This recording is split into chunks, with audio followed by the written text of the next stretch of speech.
One of the things I stressed to Stephen too, yeah man, you had a rough life to begin with. Either you can use that as a baggage, or you can put it aside and move on. You have a family who loves you now. You can go forward with your life and be anything you want to be. Or you can carry that baggage around and feel sorry for yourself. Has it been a breeze? No. You know, we've had our ups and downs. There have been times I wanted to kill him, and I know there's been times he wanted to kill me. But he's 15. He's been in the system since he was 2. So you have to give a little, or should I say give a lot. And you have to be able to not be so rigid. You know, this is what I'm expecting. This is what, you know, you didn't raise these children from birth. So things that you tell them they can do and can't do, they're going to test you. And trust me, they test you. They know the buttons to push. But you have to learn to roll with the flow.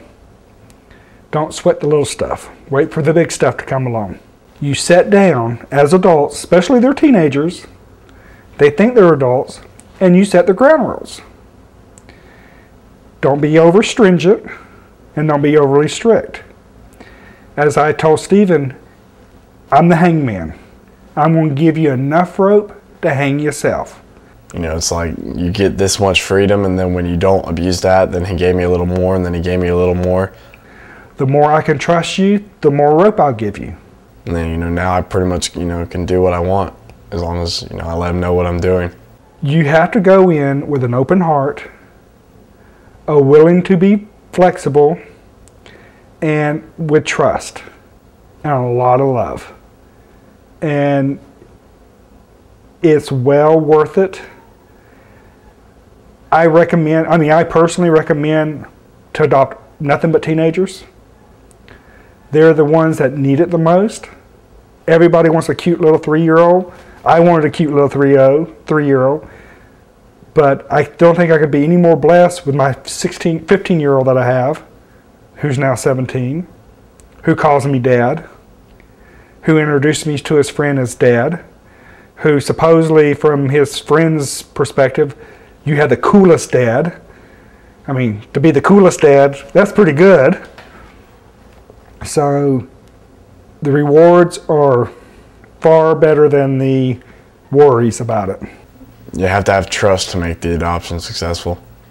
I mean, you may not trust the person going in, but you know, you have to earn it. It's like a two-way street. You each got to trust each other, and then it'll work. Like I said, he was bipolar. He was on 6 meds, and he was about to be sent to an alternative school program.